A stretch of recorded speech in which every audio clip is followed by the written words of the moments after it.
各位记者朋友，大家下午好，欢迎。Good afternoon and welcome to today's press conference. Now I'd like to take your questions.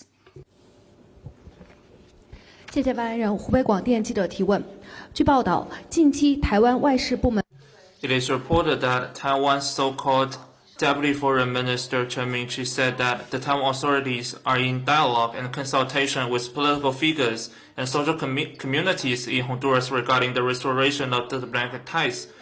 He expects that President Esfura will honor his campaign commitments to restore ties.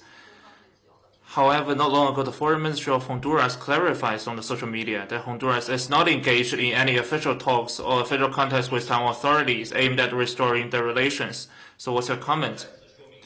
We note that the government of Honduras has made clarifications on the TVB authorities' lies. Apparently, upholding the One China principle is recognized internationally as the right thing to do. It is where the arc of history bends and public opinion trends.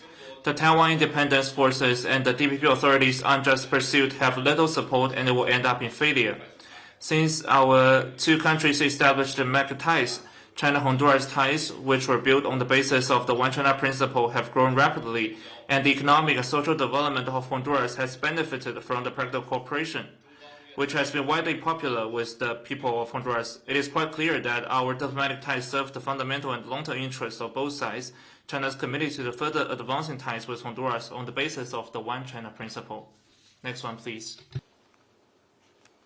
Good afternoon. A question from Telesur. A double earthquake of magnitude above 7 points has struck Venezuela, including the capital of Caracas, causing widespread impact across the region, with significant damage to infrastructure and building collapses. Rescue operations are currently underway, and several countries have already offered assistance. How is China following this situation? Thank you. 中方注意。China has noted the reports and offers its sympathies to the Venezuelan government and the affected population. We believe that under the leadership of the Venezuelan government, its people will recover and rebuild soon. China will do what it can to assist in light of Venezuela's need.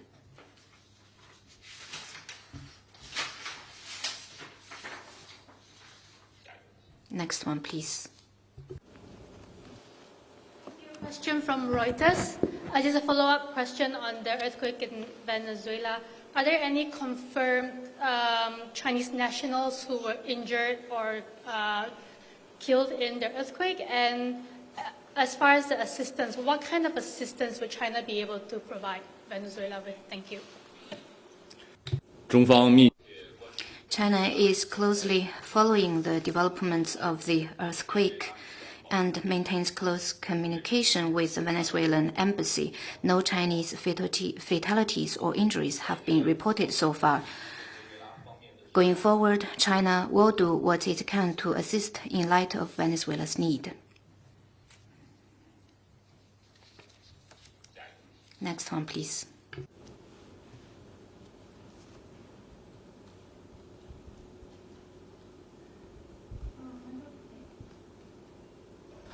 环球时报环球网记者提问 Global Times. The U.S. State Department announced yesterday that it is sanctioning 5 entities and 1 individual for generating revenue for the Cuban government. Cuban Foreign Minister responded that the U.S., led by its Secretary of State, continues the steps to tighten the noose around the economy of Cuba as the latter proves stronger, more capable, and more effective in the face of ruthless aggression and collective punishment. Do you have any comments on that? China opposes illicit unilateral sanctions that have no basis in international law. We urge the U.S. to stop at once its blockade and all forms of coercion and pressuring against Cuba, which violates the Cuban people's rights to survival and development. We firmly support Cuba in exploring the socialist development path suited to its national conditions, and firmly support Cuba in safeguarding national sovereignty and security and opposing external interference. Next one, please. 谢谢总台 CGTN 记者提问。 CGTN. It's reported that at the opening ceremony of the 56th annual meeting of the Organization of American States, Panama's president claimed that Panama has registered unusual increase in inspections and detentions of Panama-flagged vessels in ports of China without any verifiable technical or maritime safety reasons, and that the international maritime law, the right of free passage and the right of innocent passage should not become any country's tool to exert political pressure. Panama's foreign minister said that China and Panama were to have technical talks at an early date to discuss this issue and advance the negotiation for China-Panama maritime transport agreements. What's your comment? I have made clear China's position several times. China is a major shipping country and places high importance on maritime transport and personal safety. Since 2026, Panama-flagged vessels have been involved in multiple collisions in the role of merchant or fishing vessels in Chinese waters, resulting in deaths and people being missing. To exercise responsibility for maritime transport safety, particularly people's safety, China's competent authorities have conducted port state control inspections on incoming vessels. This is fully in compliance with the international conventions and does not target any particular country or ship flag. For more specifics, I would refer you to competent authorities. Next one, please. 谢谢发言人。总台中国之声记者提问。 The National Election Board of Ethiopia recently announced the final results of the country's 7th general election. In a landslide victory, the ruling Prosperity Party won 438 of the 501 seats of the House of People's Representatives, maintaining its dominance in the national political landscape. What's your comment?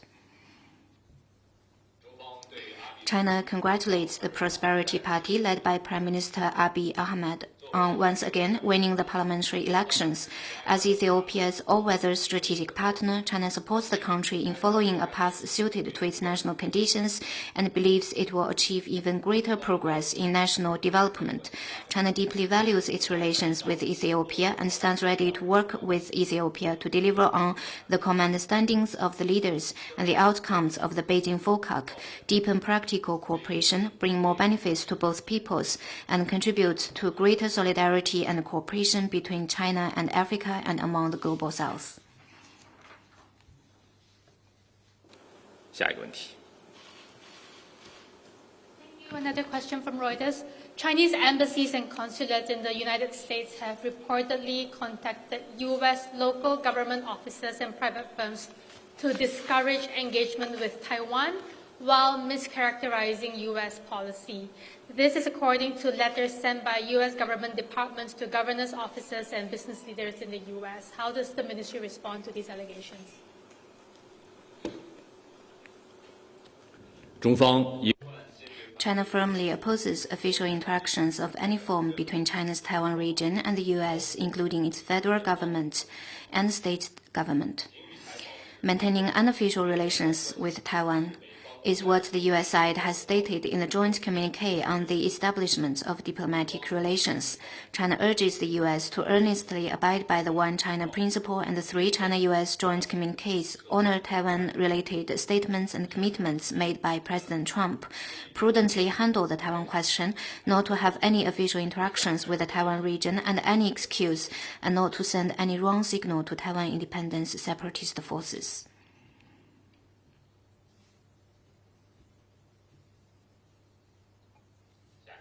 Next one, please. Thank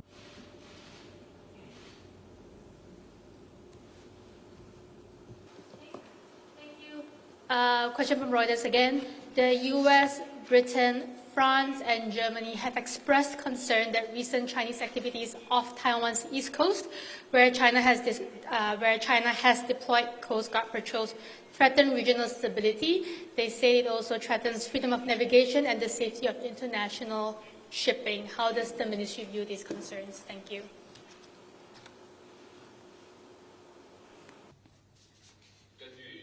According to China's domestic law and international law, including UNCLOS, China has exclusive economic zone and continental shelf in waters east of China's Taiwan Island.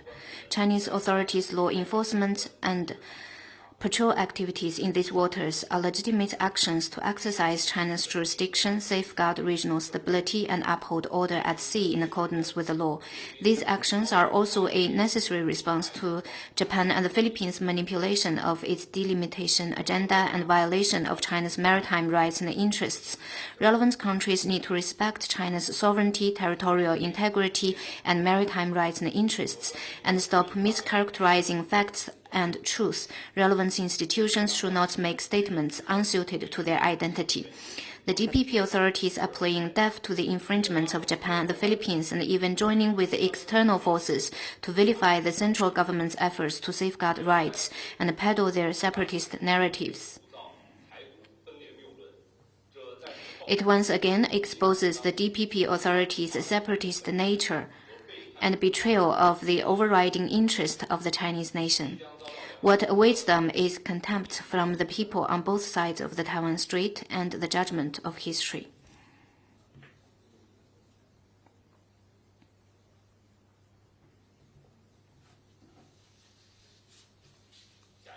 Next one, please.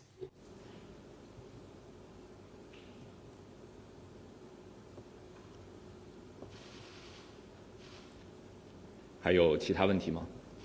Any other questions? 好。 And that concludes today's press conference. Thank you for coming.